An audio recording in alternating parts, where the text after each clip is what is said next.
देवास से खबर। एनएसयूआई जिला अध्यक्ष श्रीकांत चौहान पर दर्ज एफआईआर के विरोध में शहर की सियासत मंगलवार को देर रात तक गरमाई रही।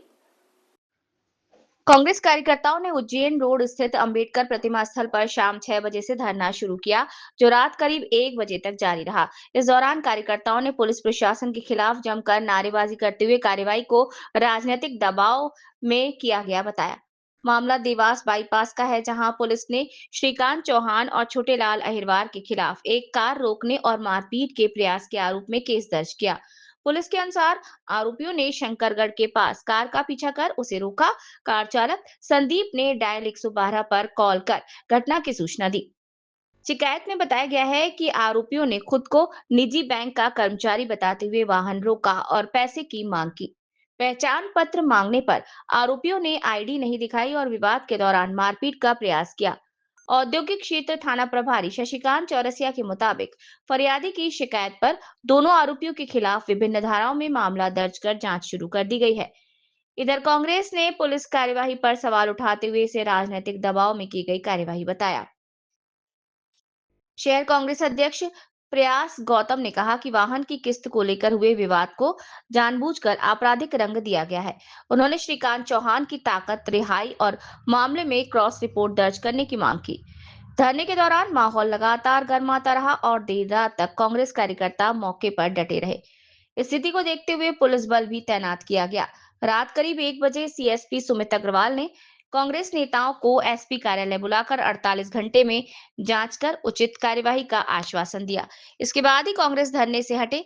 धरना समाप्त होने से पहले कांग्रेस जिला अध्यक्ष मनीष चौधरी ने चेतावनी दी कि यदि 48 घंटे के भीतर संतोषजनक कार्यवाही नहीं हुई तो कांग्रेस प्रदेश स्तर पर आंदोलन करेगी। उन्होंने कहा कि ऐसी स्थिति में कानून व्यवस्था बिगड़ने की जिम्मेदारी पुलिस प्रशासन की होगी। फिलहाल पुलिस का कहना है कि मामले की जांच जारी है और तथ्यों के आधार पर आगे की कार्रवाई की जाएगी। वहीं इस पूरे घटनाक्रम से शहर की सियासत गर्मा गई है और आने वाले दिनों में मामला तूल पकड़ सकता है। इस मामले की थोड़ी निष्पक्ष जांच करके जो भी मामला हुआ है इसमें अगले 48 घंटों में निर्णय देंगे और हम आपकी जो एफआईआर की मांग है उसको पूरा करेंगे। ऐसा उन्होंने आश्वासन दिया है। सर ने ये आके बताया क्योंकि सर हमारे परिवार के सबसे वरिष्ठ हैं, इनकी सारी बातों को हम मानते हैं। सर ने कहा है कि अब इसको हम ख़त्म करते हैं और अगले 2 दिन का टाइम देते हैं। अगर नहीं होता है तो फिर हम लोग पूरी ताकत के साथ प्रशासन के खिलाफ अपने आवाज़ उठाएंगे। पुलिस की कार्रवाई पे आपने कई कार्रवाई पे सवाल उठाए हैं। बिल्कुल सवाल उठने वाली बात ही है। मैं समझता था कि जिसके पास ये ताकत है, खाकी की ताकत है, जो सुरक्षा की दृष्टि से देखी जाती है, और वही अगर सुरक्षा ने अपनाते हुए अपनी ताकत का मिसयूज़ करे तो वो ठीक नहीं है। और मुझे लगातार कई प्रकरण देखने को ऐसे आए हैं यहाँ पर मैं पुलिस की कार्रवाई से पूरी तरह नाखुश हूँ और निंदनीय है। क्या लगता है आपको सुनवाई होगी आपकी? विपक्ष की आवाज़ है, सत्ता आनी जानी है। आज विपक्ष में है, कल सत्ता में होंगे। बिल्कुल सुनवाई भी होगी और अगर सड़कें वीरान हो गई, संसद आवारा हो जाती है, इसलिए सड़कों को वीरान नहीं होने देंगे। सड़क हमारी है, हम आंदोलन भी करेंगे और पुलिस को सही कार्य करने के लिए बाध्य भी करेंगे। आखिरी और अहम सवाल, शहर अध्यक्ष ने आपके सीएसपी को कहा भाजपा के दबाव में आपने काम किया है। कौन भाजपा नेता है वो?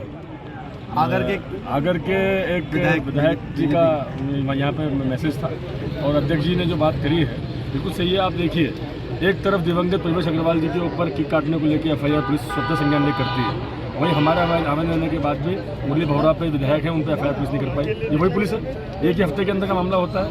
एक तरफ जो है देवास विधायक के पुत्र जो है देवास में चक्का जाम कर देते हैं उज्जैन रोड पर, इसी एबी रोड पे, और नगर निगम में सीएसपी से कहते हैं कि मैंने बनाई मैं तोड़ दूंगा, उस पर स्वतः संज्ञान में कार्रवाई नहीं हो पाती। और वहीं हमारा नेता प्रतिपक्ष राहुल परमार जो है वो एक गली पे गड्ढों की मांग को लेकर उसकी रोड बनाने की मांग करता है, उस पर एफआईआर हो जाती है। तो स्वतः संज्ञान लेकर जब इन पर एफआईआर करने की ताकत है तो ये क्या सिर्फ कांग्रेसियों के लिए? इसलिए मैंने कहा निंदापूर्ण कार्रवाई की। इनकी कार्रवाई पक्षपातपूर्ण है और जिस पुलिस की हम इज्जत करते हैं कहीं ना कहीं इस तरीके से इज्जत दूर होगी। कितनी देर चला आपका धरना? प्रेस जो शाम 6 बजे से आप धरने पे बैठे हुए थे, क्या निष्कर्ष? रात के 12:30 पौने 1 बज रही है, सीएसपी साहब की बातचीत हुई, क्या निष्कर्ष निकला अभी? देखिए, हम गांधीवादी लोग हैं और गांधीवादी विचारों के कारण हम संविधान का पालन करते हैं। इसीलिए हम अम्बेडकर जी की प्रतिमा के समक्ष बैठे हुए थे और हमने एसपी साहब से भी चर्चा की, टीआई साहब से भी चर्चा की और सीएसपी साहब से भी चर्चा की। चूँकि हमारे जो NSUI का अध्यक्ष था उसके साथ भी सामने वाले पक्ष ने अभद्र व्यवहार किया था, जाति सूचक शब्दों से अपमानित किया था। उसको लेके हमारे अध्यक्ष ने भी कंप्लेंट की है और CSP साहब ने इस बात का आश्वासन दिया है कि मैं कल परसों दोपहर तक इसमें निष्पक्ष जांच करके उनमें 100% कार्रवाई करूंगा। हम उनकी बातों से संतुष्ट हैं और संतुष्ट होकर अब हम अपने धरने को समाप्त करें। प्रेस में मामला सीजिंग का था। सीजिंग के मामले को रात की मतलब 7 से 8 घंटे तक चलना, SP ऑफिस पास में अम्बेडकर की प्रतिमा वहाँ पे और आपका धरना पास में, इतनी लेट लतीफ़ी क्या देखी गई? देखिए, कहीं ना कहीं ऐसा लगा कि जो न्याय होना चाहिए, जो पुलिस से हमको न्याय की उम्मीद थी, वो न्याय नहीं मिलता दिख रहा था। जब हम सब साथियों ने, कार्यकर्ताओं ने इस बात को लेके वहाँ पर धरने पर बैठे और धरने पर बैठने के बाद आप सब मीडिया के माध्यम से हमने अपनी बात रखी, तो निश्चित रूप से कहीं ना कहीं ऊपर के उच्च अधिकारियों ने चर्चा करी आपस में और चर्चा के उपरांत उन्होंने हमसे बात की और बात करने के बाद उनको ऐसा लगा कि शायद ये सत्यता है और सत्यता को आधार मानते हुए उन्होंने हमारी बात को माना। अभी आपने CSP साहब से स्पष्ट कहा कि हम पुलिस की कार्रवाई से संतुष्ट नहीं हैं। नहीं, मैंने पहले की कार्रवाई से संतुष्ट नहीं था, लेकिन जब फाइनली उन्होंने आखिरी में कमिट किया है तो उनके कमिटमेंट से हम संतुष्ट होकर जा रहे हैं। लेकिन हम ये भी कह के जा रहे हैं कि अगर मान लो 19 तारीख के दिन कार्रवाई नहीं हुई तो हम फिर आंदोलन करें। किस तरह की समय अवधि ली गई आपसे? 2 दिन का समय मांगा है। अगला कदम क्या रहेगा अगर सुनवाई नहीं तो? फिर हम सड़कों पर दिखेंगे। आपने देवास से लेकर प्रदेश तक की बात करी। बिल्कुल, हर जिले में इसके खिलाफ आंदोलन होगा।